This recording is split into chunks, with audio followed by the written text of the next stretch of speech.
All right, this is a log. And what I like to do when I cut a log is I find that center, the pith, and I like to, you see, this is not evenly cut. So a lot of people would just cut that right in half, and then the that pith, the center of the bowl, doesn't fall in the middle.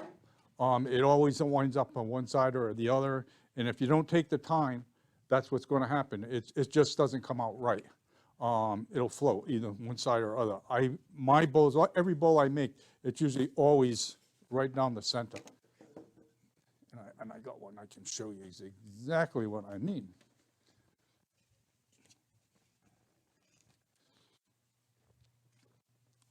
And in the center, you can see where the pith is. It's right down the center. And again, right here, that's right down the center. And it just makes it balance. And it also helps when it's drying, because now it's drying even. If you bring that up to one side, now it's going to not want to dry even. It's going to dry a little bit awkward, and that will increase the chances of it cracking. I did about 25 of these in the last couple of weeks, and I think I lost 2 of them to cracking. I turn everything wet. Everything is always wet. But I really like having that in the center. And then if you have it in the center like that, then you wind up with 2 eyes. If you look here and here, there's usually a couple eyes that'll, so if you're doing a big round bowl, it comes out really nice. You got a nice center and you got a couple eyes, and it's always, if you look inside the bowl, it's looking back at you. And that's what I like to do. So what I end up doing is I'll measure it, find where that's going to be in the middle of my bowl. Sometimes it doesn't work out right. Because believe it or not, it could be here on this side, and in this shorter distance, it might be way over here, especially if it's a limb, because it just goes all over the place in the limb. But I find it, and I get as close to I can find, and that usually works nice for me. So we're going to be turning this part of it, and what I want to do is I'm just going to make a bowl like so out of this. And this, I took the bark off on this piece of cherry because it was already falling off. If it's falling off, don't even bother trying to keep it. Just get rid of it. It's just easier. If it's hard to get off, that means it's going to stay. Like this piece here, if you looked at it really close, it's really shiny. The bark is really shiny. That's thin CA glue. And I'll put just a light amount of CA glue in the joint between the bark and the wood. And there's a word for that, and I don't know it. Somebody might hear. Ambient, that little layer, the ambient layer, that's what you want to get the CA glue into, because that's the part that's going to separate. And if you do that, then it stays put, and then you don't have to worry about it.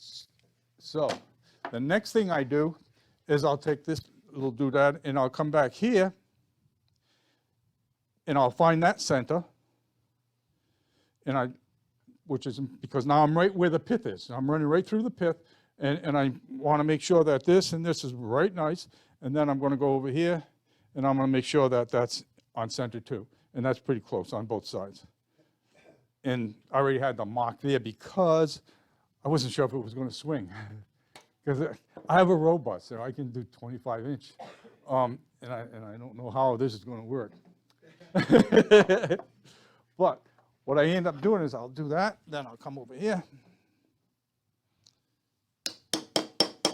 Give that a little tap.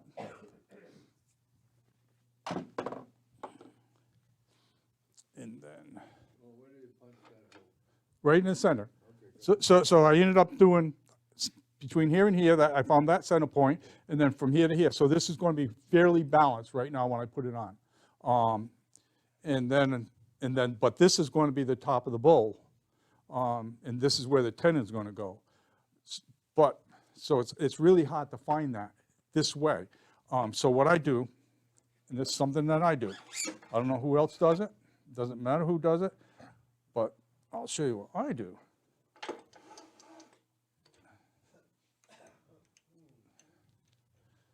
Okay.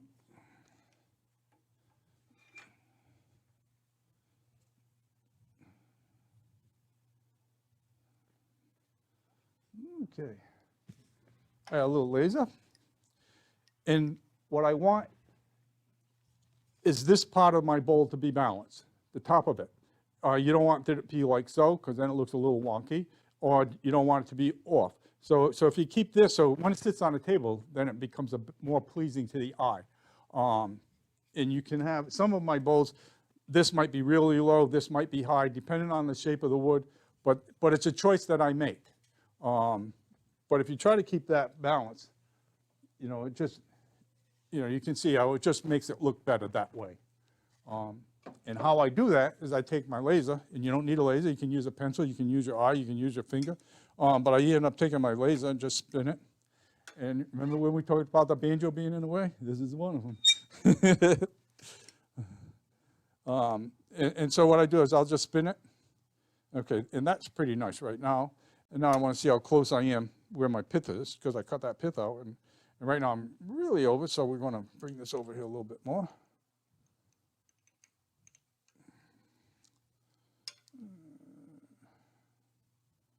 Yeah, okay, that's pretty good right there. And now what I have is one of those chucks, the slip chuck, the safety chuck, the drive chuck.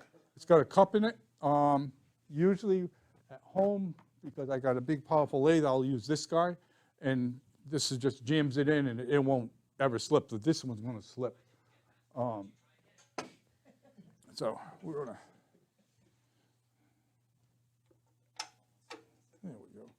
And how you do this is you just move it around a couple times. There we go. Now it's caught. Okay, now I get myself set up here.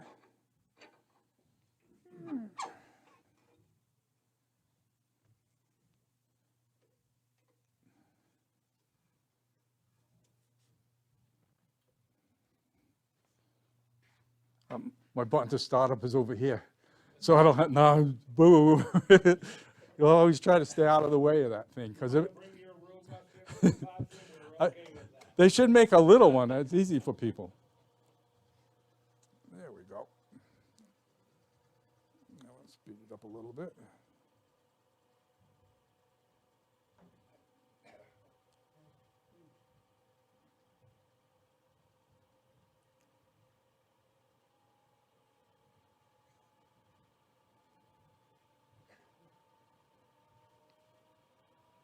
See how well that's balanced? I'm waiting for this thing to jump around. And that's pretty good. I'm pretty pleased with that.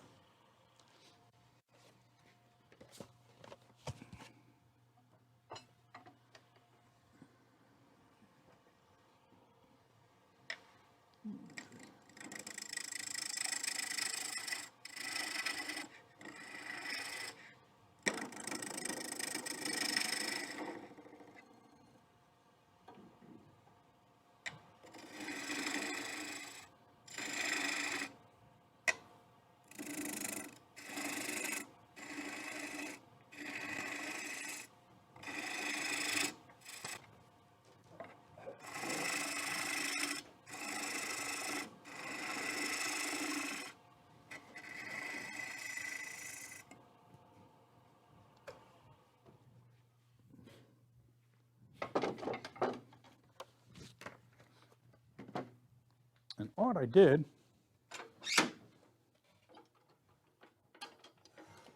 was now I know that when I put that this chuck back here, now I'm not going to have to find it. You know, it's going to be right on center. And it's just, I'll do this with giant pieces, small, no matter what I'm doing, it's just so much easier, especially if you're doing an edge like this here, this live edge, natural edge, because then when I remount it, you'll see I don't have to go through the whole hassle of lining it up anymore. Get this out of my way. And then what I do,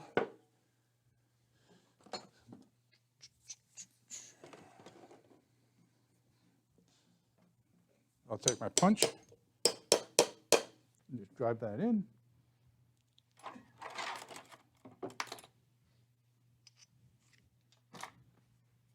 I take a chisel, that's been, any woodworker would say, oh my God. But it's not made for fine work, it's made for knocking that little thing off there. Give that a little wobble.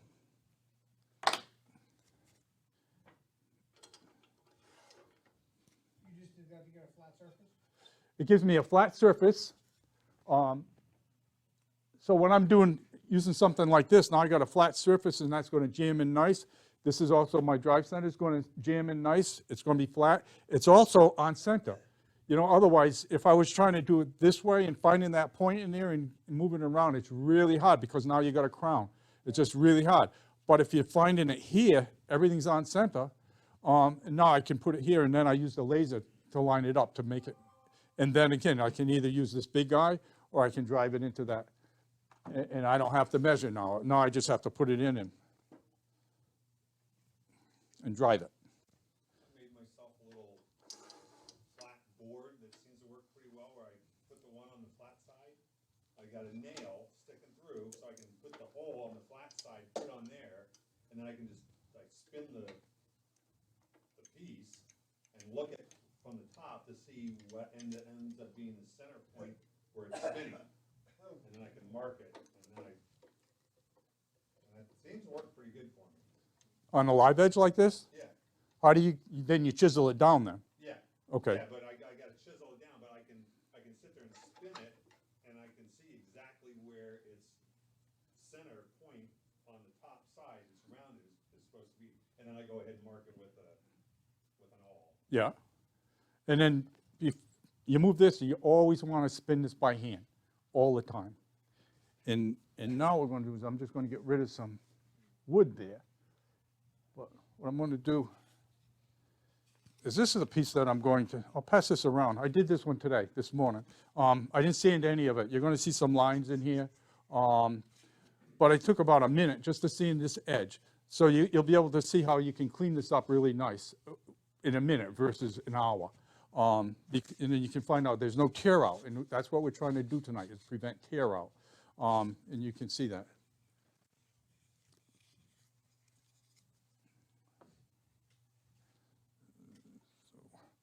So all I want to do now is we're going to make it kind of round.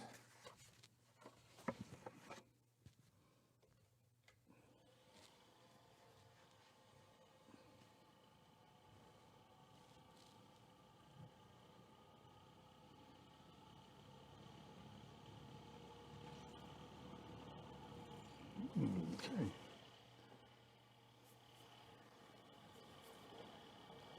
Then there's a thing called a bevel. For you new guys, this is called the bevel right here, and that's the part you want to be rubbing all the time. Or at least you should want that. And this, so basically what I'm going to do now is I'm just going to sneak up to this and just slide it up.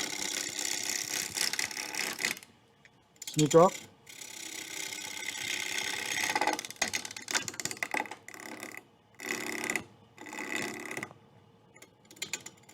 And then when you get the bevel going, see, so I can just let it slide up just like so. And the only time it starts bouncing is when I go into the ear.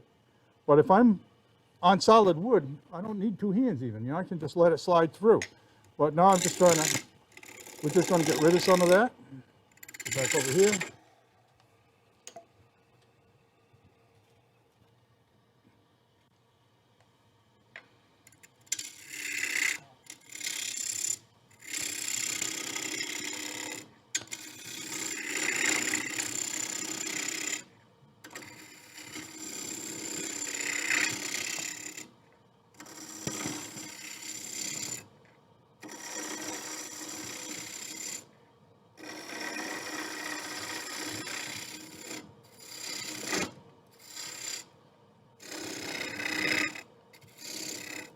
And what I'm doing, I start it like, there we go, we got somebody there.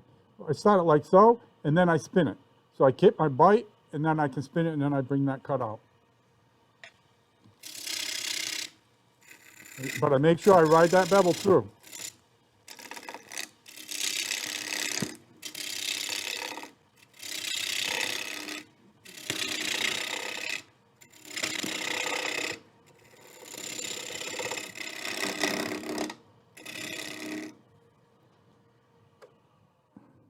Want this? Right, always feeding because of you don't want to go this way. If I go into it, I'm going right into that end grain and I'm just tearing the crap out of it. I'm beating the crap out of myself. It's just not going to go. But if you start from here and then you just slide just it just cuts. You can see how it's cutting really nice, and this is, and now I'm watching, I don't want to go all the way through to the top. I want to get close to this top, and then I'm going to come and drop down on it, so I don't get any tear out here. So I'm going to move this over a little bit.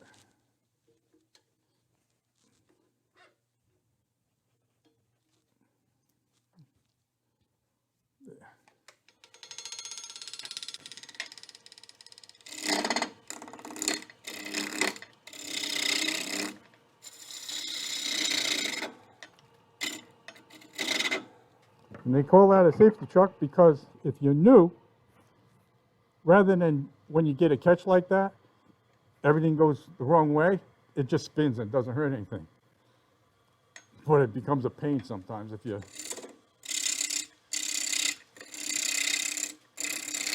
don't want that to happen.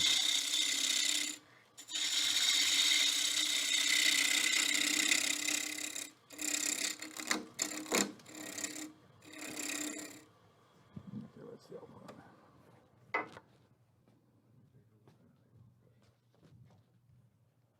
Okay, you started here and came out that way, right? Yeah, I'm working on my way out. So I actually start, I start right here and do it, and then as I go deeper, you know, I go farther back. Okay. And you just nip your way out that way.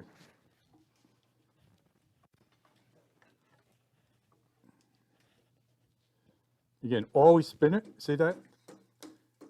So you wouldn't have thought that, because, but now we're good. So now I'm pretty close, so now I can come back up here, and now I'm gonna head the other direction.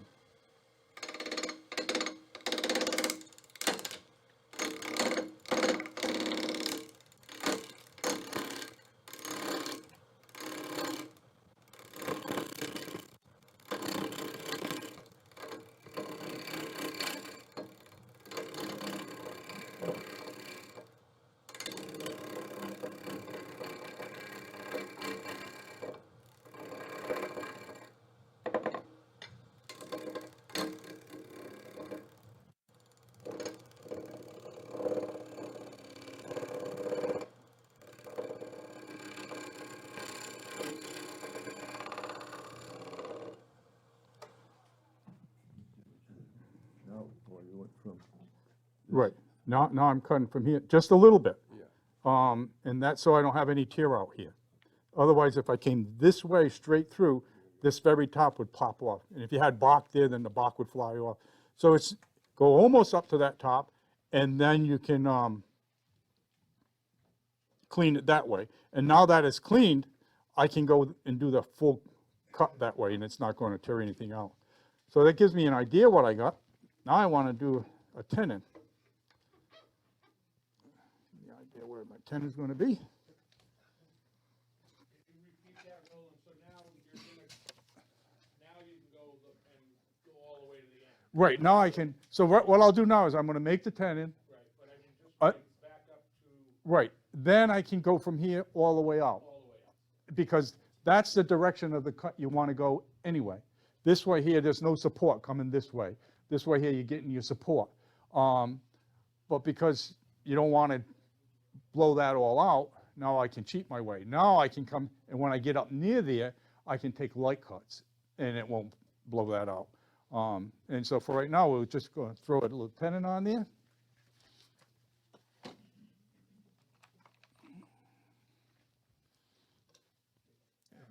This is not what I want, because that would be a real small tenon.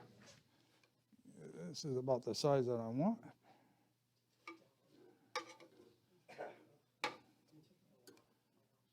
So that's about what I'm looking for.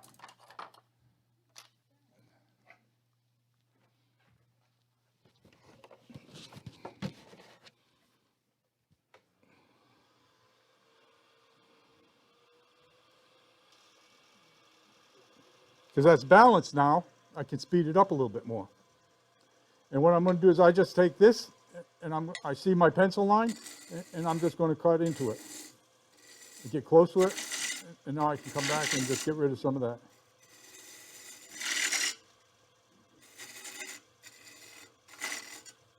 Gives me an idea where I want.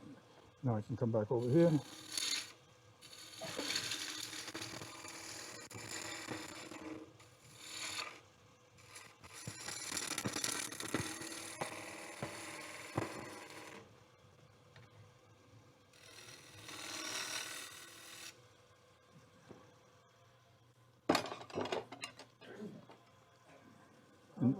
This is a detail gouge, a little pointy. I don't know about this long. It doesn't have to be long because there's no weight there. I just have to make sure that it's going to hold. But then when I turn it around, I'm going to have this tailstock supporting it. So the size tenon I'm going to put on this, I'll put on a big bowl because I'm always having this tailstock supporting it until I get a bunch of that inside wood out. So when it's spinning, it's light. And once it's light, then you don't have to worry about busting off that tenon. When I first started, I knew exactly how long they were. I knew it'd take me an hour to make what I'm going to do in a minute. Because I use my square, because it's supposed to be square, it's supposed to be this, it's supposed to be that. It's got to be just so long, and it's like, oh my God. And then you screw it up and you start over again. But now it doesn't have to be like that. But then I also did a bunch of these, so I know exactly what I want.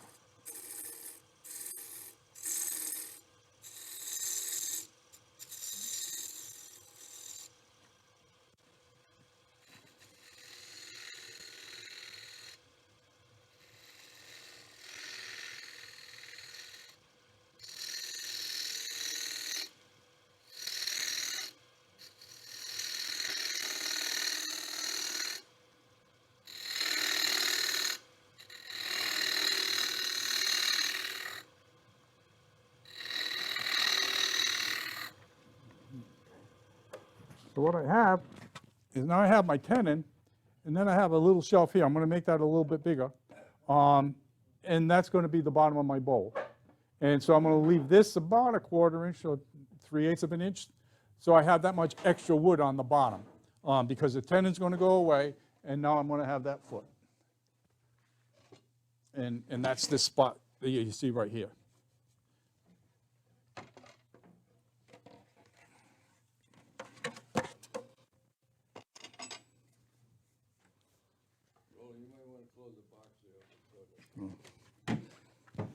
I have a multi-drawer tool chest over here at home, and I should close the drawers a lot, but I don't. Okay.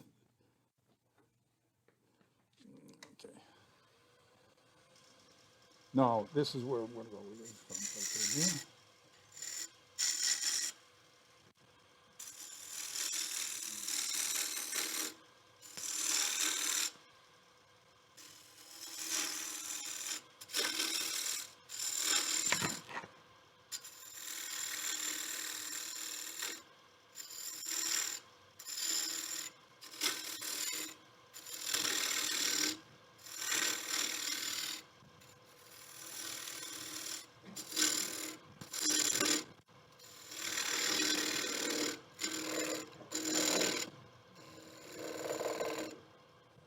And again, I'm riding that bevel out, and by doing that, it gives a nice supported cut, and I'm not getting any tear out at all. But you need mini tools on this lathe.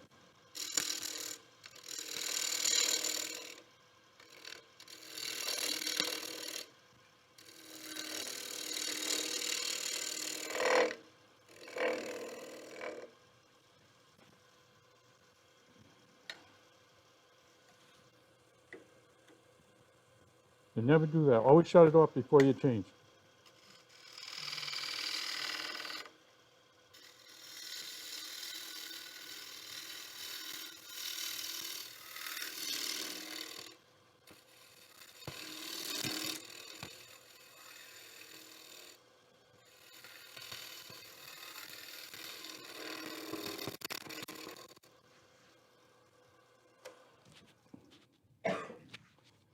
And what I'm doing is I'm always looking at the shape of my bowl. I'm not really watching my cutter because it knows what it's doing. I just want to make sure I have a nice flow going on.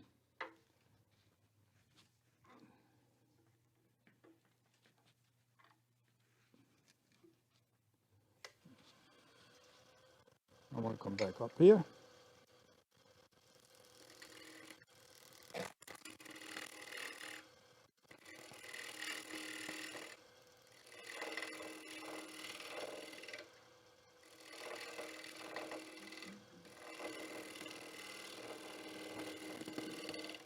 And you can see, I'm not sure if that TV is showing you, but this little line right here. Okay, and that's what you're looking at, that little line. And as long as you're plowing into that little line, you're taking the same amount of wood off all the time. And you get a nice curvature, and that's what you're looking for, a nice pleasing shape. And that's what I'm looking at. Instead of the tool, I'm looking at that line. So I can come right back up to it, hit the bevel. Nothing happens when I hit the bevel, but it's when I approach that line, and now it starts to cut.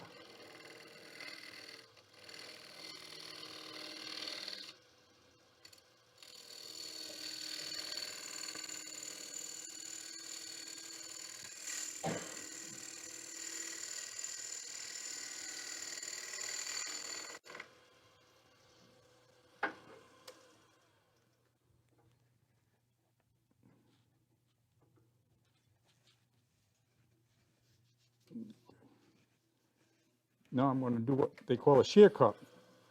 And this is a swept back cut. So I'm going to actually be cutting right here on this edge, not on the front anymore. So there's going to be no bevel support. It's just, it's almost like using a scraper. You know, it's basically the same thing.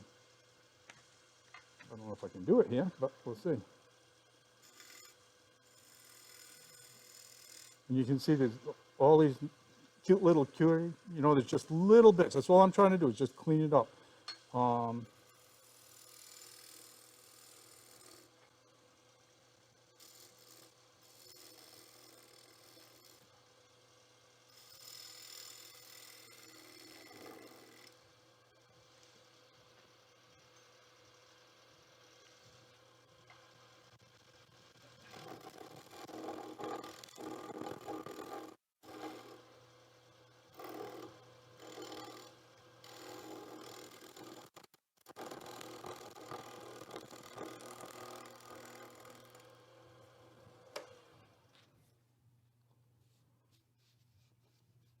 And there's a couple little tool marks here. But that bowl that I just sent around, this will just stand right out. But there's no tear out here. That's just as smooth as can be. Couple tool marks because what's happening is that intermittent cut. I'm hitting the air, then I hit wood. And so this is bouncing because I think I'm getting old is what it is. And I don't have the same control as like some people could have. But I think that's what's happening. Oh, no, it's not flexing now. It's perfect now. It's that going from air to wood, I might be moving in and out a little bit. But again, it doesn't matter because that will stand off in 1 minute, easy. So basically, that's going to be our shape. Now we got a tenon. I got a little thing going on here. I'm going to fix that a little. I'm going to make that a little deeper here.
That'll work. Now we got that tenon.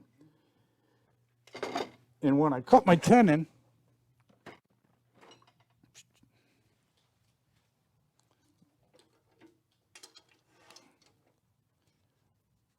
I like it to be square, and I'm going to put that back on because there's a little bump right here. So when I put my jaws on that, it's just going to hit on that bump. It's not going to hit here at all. So I'm going to remount it, and then I'm going to clean that out a little bit. You'll see what I'm going to do.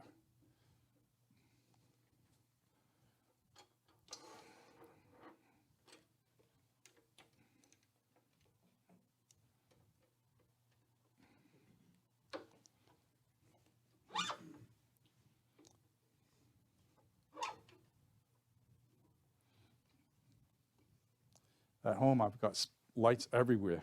It's like super, because I'm always like, all right, I can do this in the dark. But that's why, so this has got that nice point on it, so I can go right into that corner and make sure I get rid of that corner. I don't want any bump. I want the highest point on this to be on the outside here. And I also want that to be caved that way. So the outside of my jaws hit here, not on the inside part.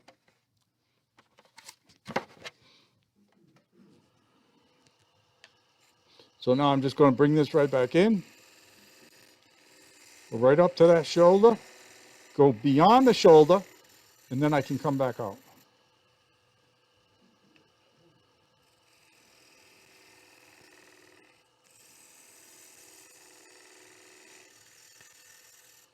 Yeah.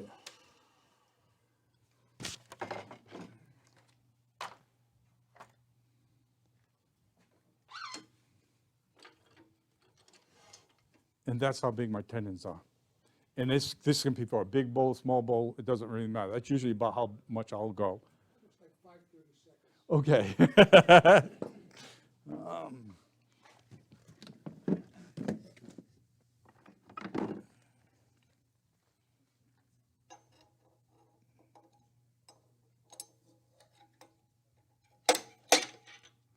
You planted that perfect, didn't you?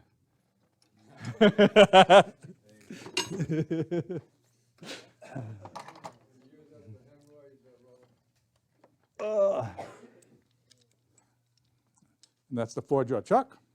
It's a talon, one-way talon.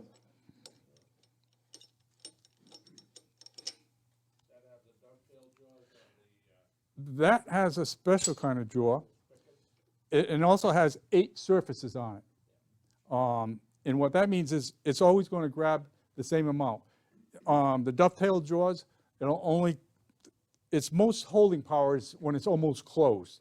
Whereas this here, like this, is going to hold the same amount as if it's almost closed, because those 2 surfaces on each jaw, that point is always going to be the same as it closes and opens. It's not going to change like a dovetail. That's what I really like about this one here.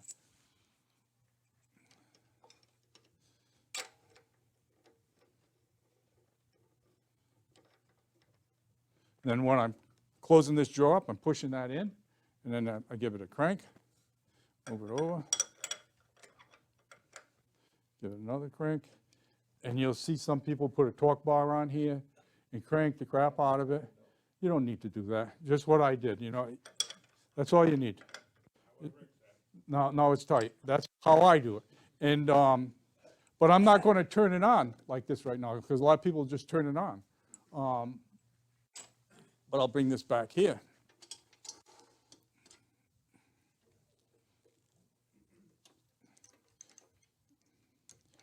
It's just touching, just to help it be stable. And now I can bring this back over here. We spin it.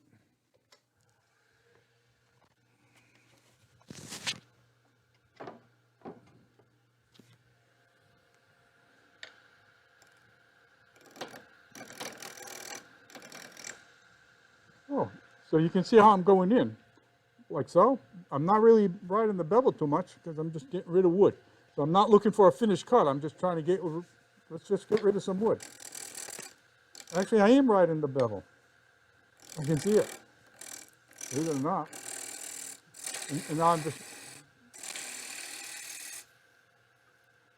driving that in towards the center, getting rid of that wood.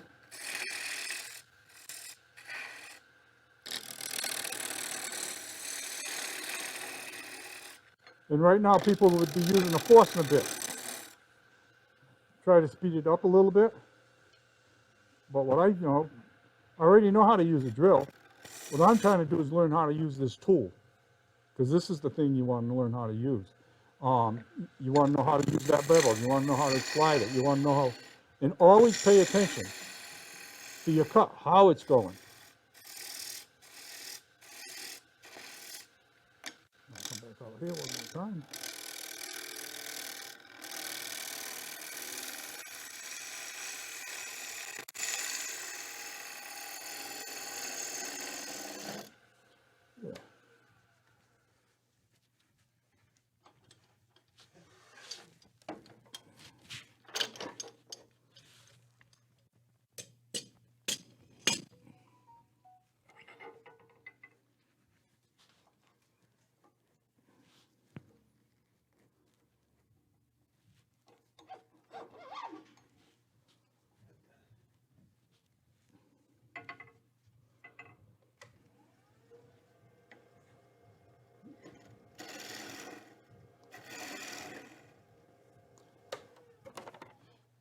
And when you're learning how to do this, every cut is a finished cut because you're learning how to do it. So you want this to be nice and smooth. You want to get rid of that nub every time you go through. Once you know how to do it, then you're just getting rid of wood, so it doesn't matter. But when you're learning how, just remember, every cut is a finished cut. And now, so we're going to get rid of that, and then I'll show you how we can just slide that from here all the way to the center with a finished cut. But right now, we're just going to, and what I'm doing is I'm putting a little forward pressure on my tool. Coming in.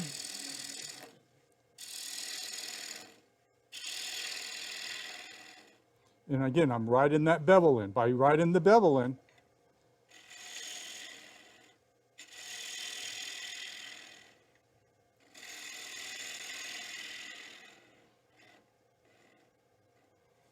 and now we're going to pretend this is I'm going to do my final cut right now. This is called pretend. This is called practice. And because it's not going to be easy,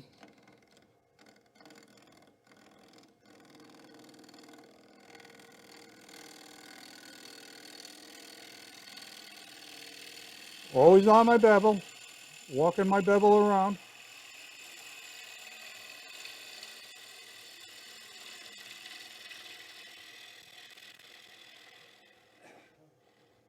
And then, did you see how I swing my body?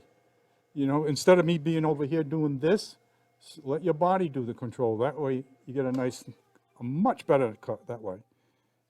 And right now there's no tear out. That's a nice flat surface. That's pretty good. So what I'm going to do now is I'm going to get rid of a little bit of this quick, and then I'm going to find my thickness.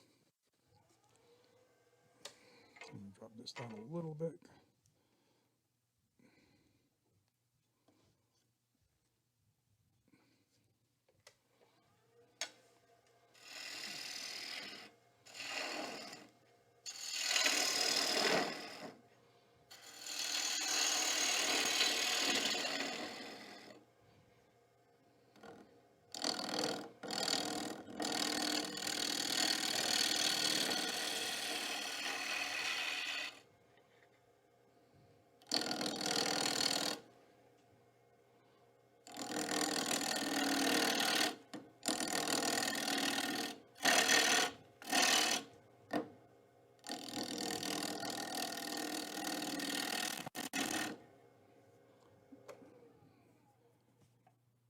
And what I'm doing now is I'm trying to find my wall thickness.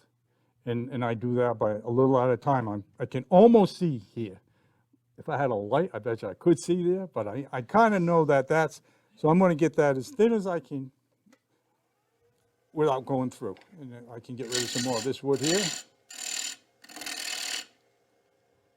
And I'm looking at the outside. So my tool is going to follow that outside line. So there's an ear in there, so I can run that bevel.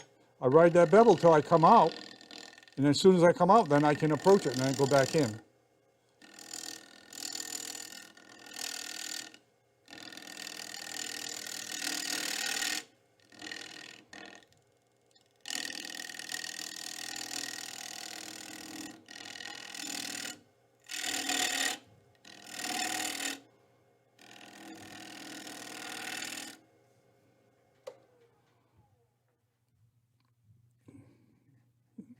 Yeah, and that's going to be our wall thickness. What is that? I don't know, it's not very much. And then I use this. And I leave this a little more open than I need, a little wider. So that way when I go here, I just look and make sure that that space is the same. There's a little bit of air. Instead of making this crimp on and then push it on the wood nice and tight and then really damage all my fibers, and then I got a mess that I got to clean up later. So just make sure you can see the air space here, perfect. And now, again, it's because I'm watching the outside. And, you know, this is just an extension of my hand, and I can follow that line. And that's pretty much how I do it. Now we're going to get rid of a little bit more wood. Where's my button?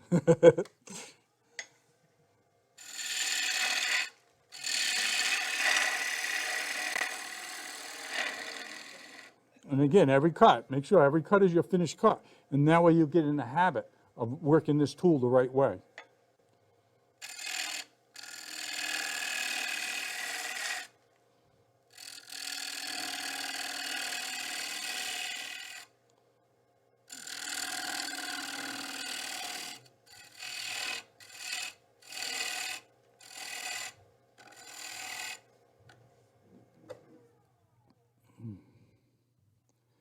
I think you can see there's a little shelf here. And so I leave that shelf, so I get rid of this spot, and now I can bring my bevel back here and go into that shelf, and I'm just going to follow that shelf down and follow that outside edge. Because I can see that, there's a little shadow there, and so I know I just have to bring this up here. Find my cut.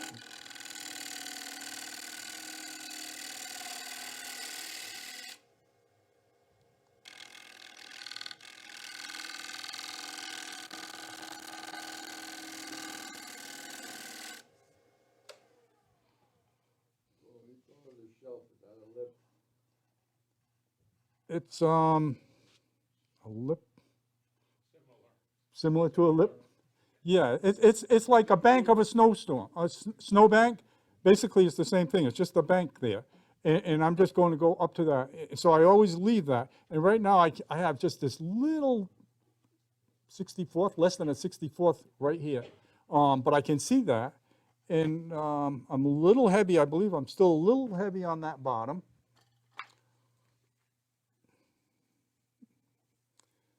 Nope, I'm actually pretty good right there. But so there's just this little lip right there. So what I'm going to do now is I'll be able to see that. And then I run that bevel till I come off of that.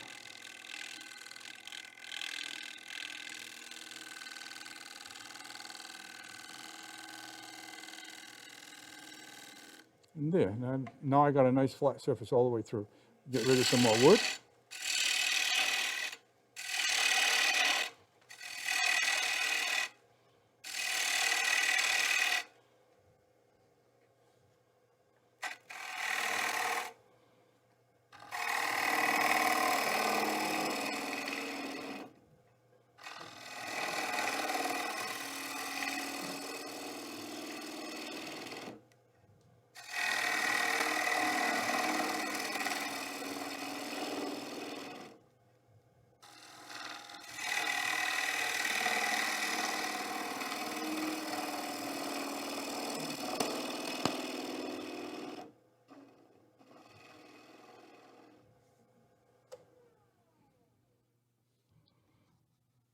And now I need to know how thick, because I don't want to run out of wood on the bottom. And that's where I got a loop around here, right here.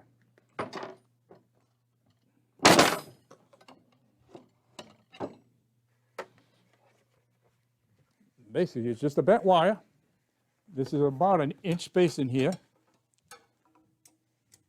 And so I can go right to here and I can say, okay, I got a whole inch of wood. So I can still get about a half an inch of wood out of here because I want to leave about a half inch on the bottom on this little guy. On something bigger, I want to leave a little bit more. But here's, I want to leave around a half an inch, so I can get rid of a half inch more wood there. And because I made this little shelf here and I still got a tenon, if I take out too much, I always got that tenon I can work with.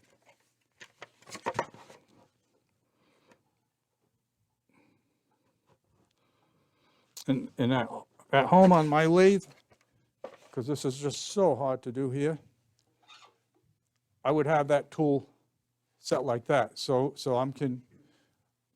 I can use the tool rest as a guide to bring me into that. But it's, again, everything's hard here. I'm not complaining. That's not a complaint. That's just, I just want you to know why I'm not doing it the way I would do it at home. One day we'll get one of those here. Save all our nickels and dimes. Now I can just get rid of some of this here.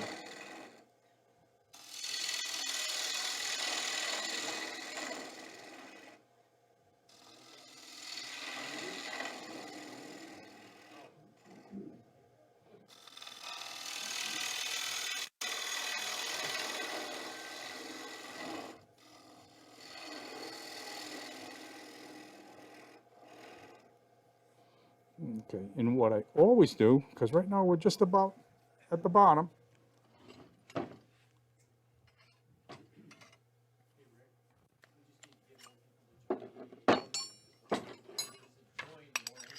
get the drawings for the lathe and the club that the person's a member of also gets a lathe. I have a nice sharp tool, Final Cut, a nice sharp tool. And now I can come back, because I know where that shoulder is. I can come into that shoulder. Let's see if I can come into that shoulder.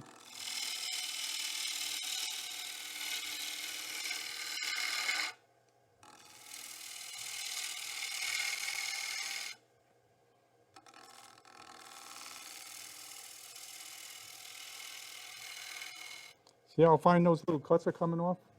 That's what you're trying for.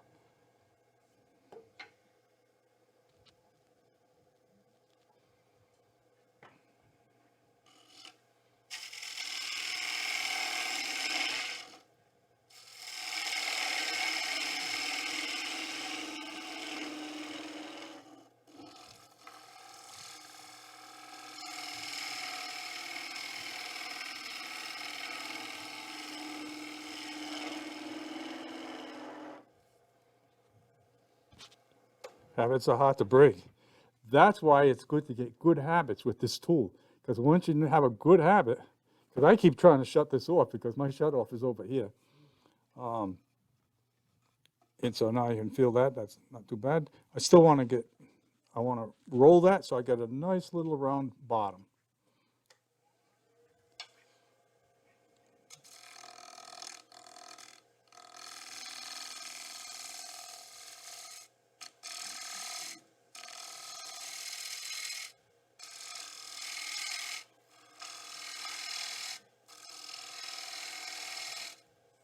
Now I can stop anytime I want because I got that line. I always know where I'm going to go back to. And then I just go back up into that line. Take a little bit more off the bottom there so I know.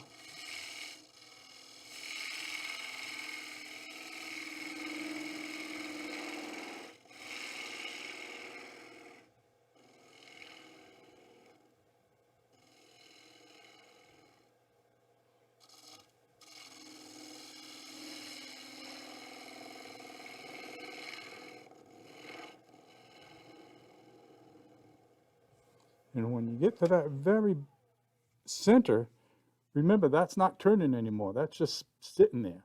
So you don't want to go and give it a good whack because then it's just going to have tear out and you don't want that tear out. And so basically, that should be all about the same thickness. Let me see. I haven't even checked it. Let me see what we got going on here. Okay, I got them a little heavy over here, so I'm going to get a little bit more off.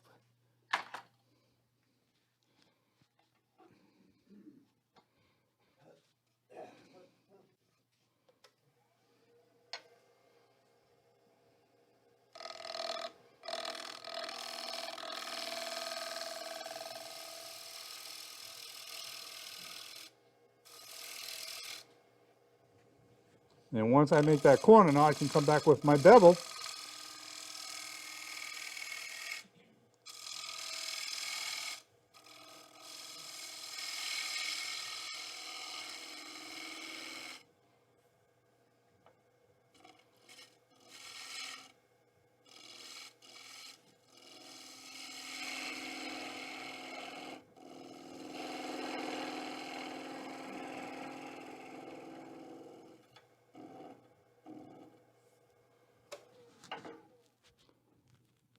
And this wound up dropping on me.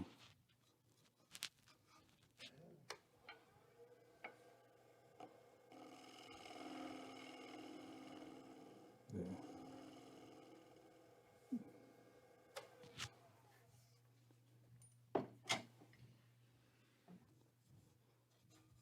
Now I could sand that all out nice. I can use a scraper. I don't have a negative rake scraper. So what I do is I just bring this above center and that means I'm gonna pitch this down, and now I got a negative rake scraper. And I'm just gonna show you how I can use this. Because what I'm gonna do is I'm gonna actually turn it. I can just show you guys, because you're all right in front of me. I don't have to look over there. I'm just gonna spin it like that and use it as a shear scraper, and just come across and just clean up them edges. I got a little bit of edge going on here, so I can come back here, just catch it. Nice and slow. Go to that corner, nice, nice.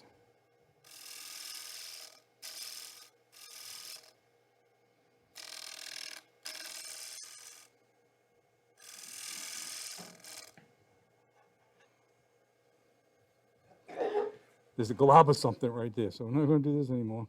Because as I'm coming around, it's not working on me.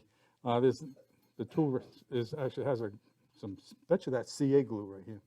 Big glob of it. Before you start doing this, make sure your tool rest is nice and clean. Get rid of all the little divots, because any kind of little divot, this is going to be bouncing around. So you want that to be nice and smooth, and then you can come around and do that. So right now this bottom is really nice, except right here is so-so, but there's only so much I can do. I can get rid of this. So now I'm on this side of that.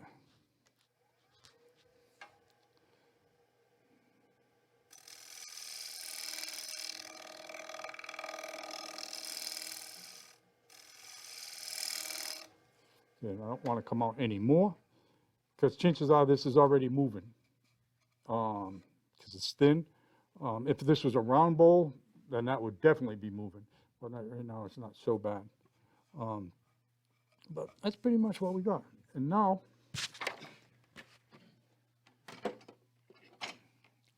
I would power sand this out, because I got no tear out. I just got those little tool marks, like that bowl that went around somewhere. And so that'll sand out really easy. You know, tool marks sand out, tear out takes forever, because now you're getting really deep. So basically, I'll show you how I get rid of the tenon.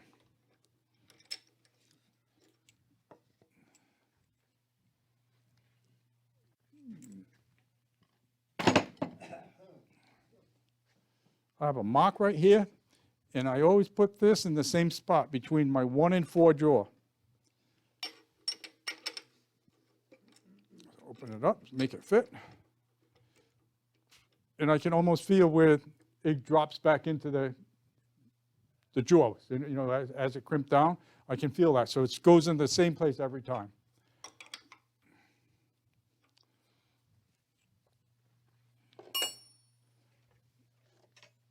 I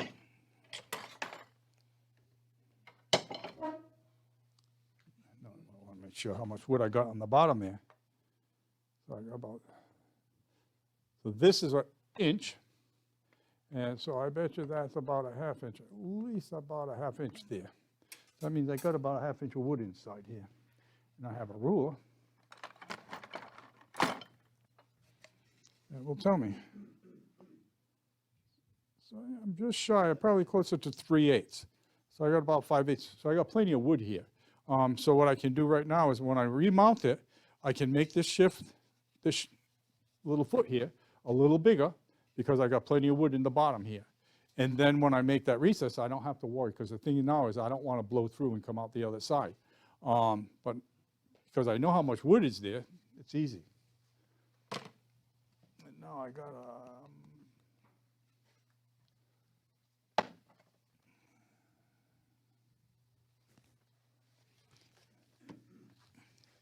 when I do big bowls, I have this heavy piece of rubber. And because what happens is they warp and they do tricks. And so by using this heavy piece of rubber, it will compress. And then, so on the high side and then the low side is going to be enough that's going to keep it from wobbling around. And that's what I like about this big piece of rubber. But because this isn't moved yet, we don't even have to care about that. We just want to come back over here. We're missing something. I'm not sure what.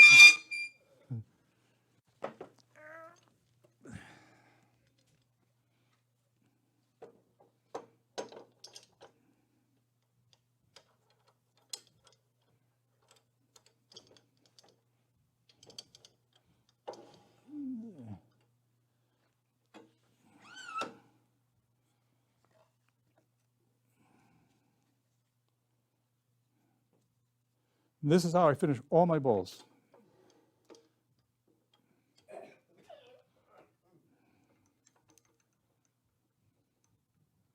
And make sure it falls right back where it belongs. I don't have to crank that real tight. You just want to make it snug so it's going to spit. It's just a friction chuck right now. It's just holding it in place. Let's see how close it is to center. And that's almost where it belongs. So we're going to come back over here, move this around.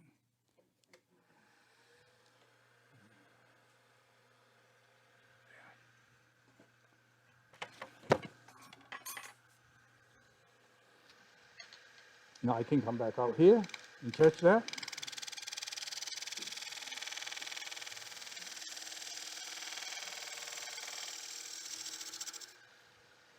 I can come back over here. Now I'm just going to draw it to me.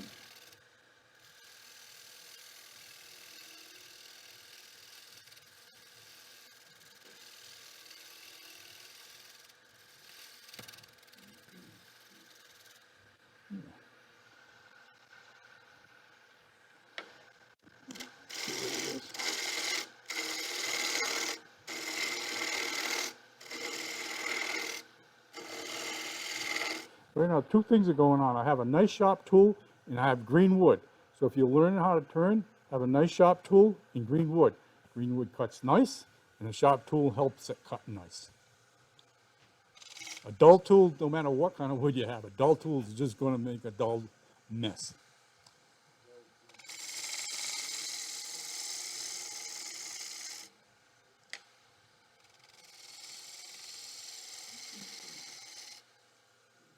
And now I want to make sure it's going to sit almost flat right here. Thicken it a little bit, make that nice. Now I can get some more of this out of the way.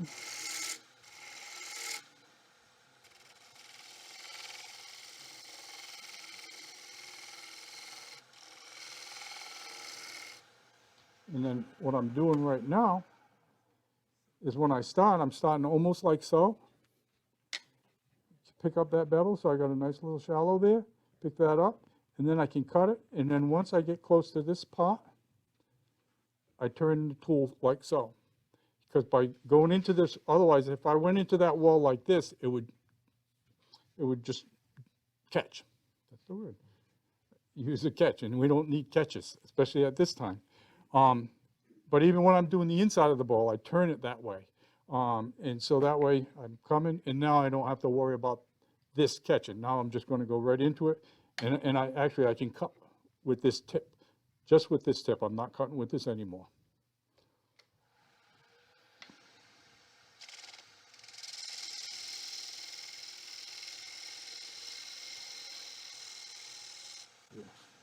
And I'm getting nice little cuts. Say that? Tailstock touching the bowl. Oh yeah, because that's what's holding it in place. It's between those 2 points. And now I'm just going to, so now I got a nice shallow right there. And believe it or not, I would have a light that I could see light through. But right now I don't see anything. But I know this it's shallow. It's got a nice cup right there, so I know there's plenty of a lot of air underneath. So when it sits on top of the table, it's going to sit flat. You don't want a flat. It was a bowl. I think I saw it was Rick's. I'm not really sure. It was pretty much flat all the way across. You really don't want that. You want to make sure the only place that's going to touch the table is the outside surface. So that way it's always going to sit relatively flat. And if it doesn't, like right now, like if I'm waiting and this thing kind of moves around a little bit, like this thing here, this one's moved around, but I left this here so I can remount this again and redress this surface because there's a crown there. You can see how it bent because what this does is it closes this way and it dropped this way, and that's what gives it this crown right here. But I can always remount this, make this flat, and I got enough wood in here that I don't have to worry about it. But what am I doing now? I'm going to use that detail gouge again over here. I'm just gonna go near my live center and just wanna get rid of some of that wood. And I can go back into it,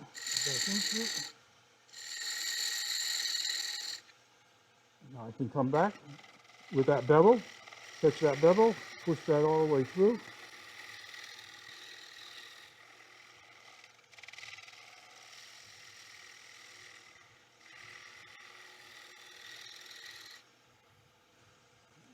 Go a little bit more.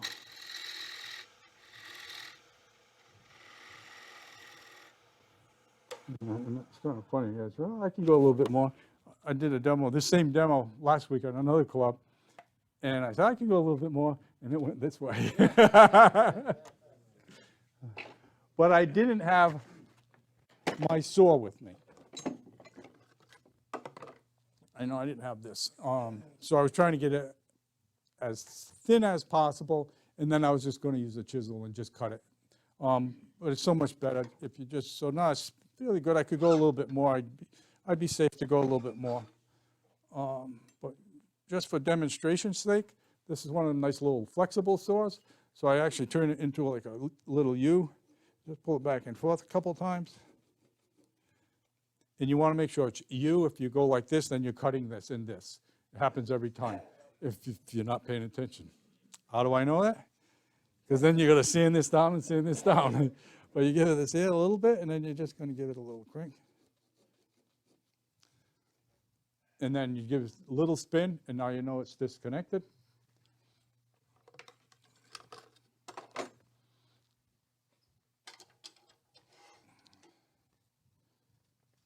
And there. And that's pretty much what you wind up with, something like that. And it's got a nice little hollow underneath, so you're going to see, because when you look at it, this is not right. I should have cleaned this up. This should be round. Right now I got a flat, and then it comes back around. Had I been home, I'd have more light, and I would have seen that. And then I could have dressed this out much, much better. And if it really mattered, I could actually remount it again and do it. But it really doesn't matter. So, and this is what I was here. No tear out. I mean, make sure you see that. There's no tear out. So it's important to approach the end grain in the right direction. You know, and you just slide it. And if you know you're doing end grain, then you're going to pay more attention. Unless, you know, some people just like to sand. And believe it or not, for about 4, 5, or 6 years, I love to sand. Because guess what? When you have to sand, you better like it. But once you learn how to cut it and not make all the tear out, then you can actually say, I don't want to sand anymore. So I can start with, you know, 220 if I want. I can start with something else if I want, instead of starting with that 80 grit or 60 grit or 40 grit. So, and that's the demo. If there's any questions,